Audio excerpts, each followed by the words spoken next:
All right, let's get right into it. Think of this less like a history lesson and more like we're opening a declassified file. This is the story of artificial intelligence you haven't been told. A story that, believe it or not, starts with plutonium, not silicon. To really get what's happening now, we have to look back. Check out this timeline. In 1908, the absolute peak of technology was a car you had to physically crank by hand. Fast forward to 1942, and Enrico Fermi's team creates the first nuclear chain reaction. 3 years after that, the Trinity test. And then just 7 years later, a weapon 700 times more powerful. That kind of leap, it just doesn't happen. Nothing in human history moves that fast. It's an impossible acceleration. 37 years. Just let that sink in. That's the entire gap between a farmer struggling with a hand crank engine and a physicist literally rewriting the laws of matter. That happened in a single generation. An acceleration like that isn't just weird. It feels like something else was giving it a push. And you can feel the weight of that leap in this quote. When Oppenheimer saw that first blast, he didn't reach for the language of science. He quoted ancient mystical scripture. He knew humanity had just unlocked something that felt, well, mythological. The world was never going to be the same. But here's the part of the story that got buried in a classified file. The atomic bomb, it wasn't born alone.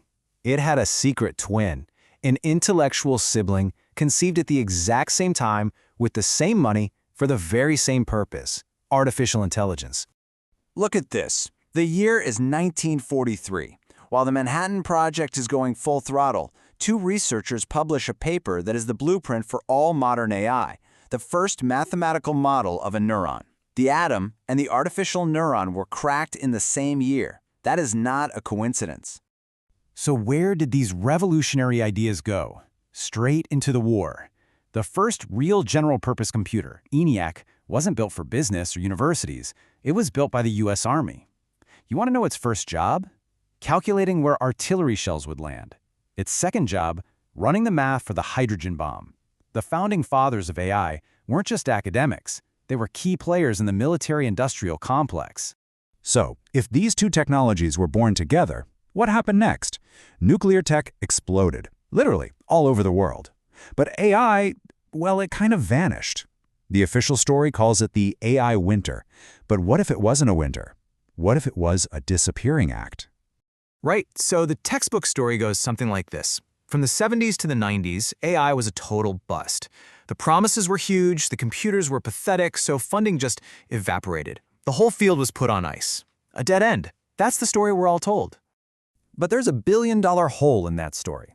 See, while all the public funding vanished, the Department of Defense was quietly pouring over $1 billion into classified AI programs. While the world was reading obituaries for AI, behind closed doors, the research was hitting escape velocity. So let's just be really clear here. The AI winner wasn't real. It was a cover story. The research didn't stop for a second. It just went dark. It moved out of the public eye and into the one place on Earth with the money and secrecy to do the work. And where was that? Where were those shadows? They were cast by the nuclear weapons program.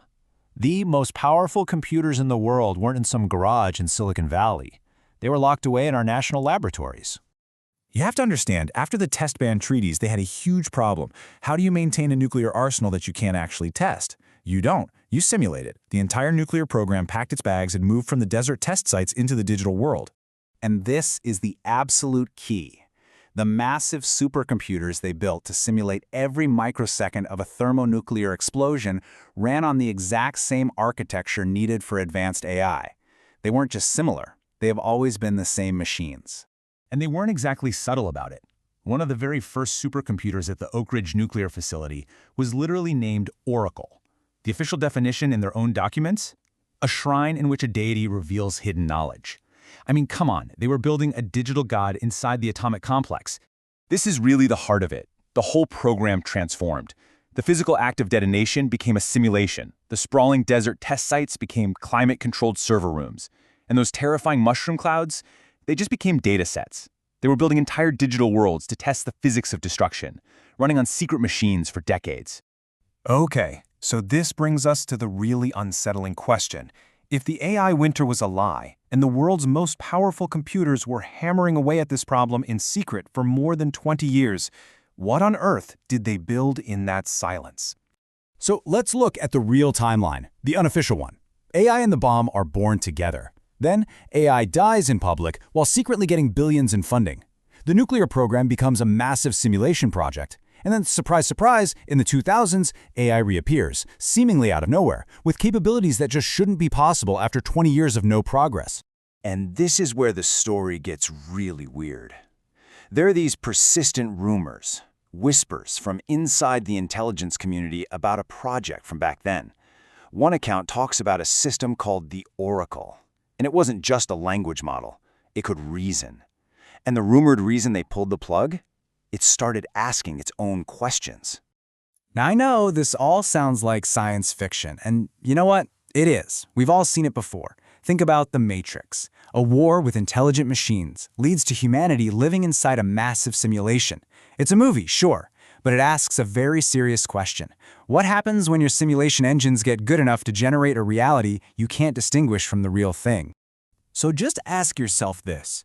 If those rumors are even a tiny bit true, if they built a machine that could actually think back in the 1970s, what have they been building for the last 50 years with Moore's Law and black budgets on their side?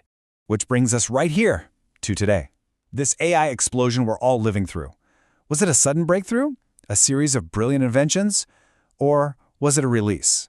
The controlled public unveiling of technology that has been quietly maturing in the dark for a very, very long time. And that leaves us with one last thought. The project to control the physical world became a project to perfectly simulate it. So if you spend 50 years secretly building the most powerful simulation engines in history, and you build a true thinking machine to run them, what's the ultimate simulation you would create? And how would we, from the inside, ever possibly know?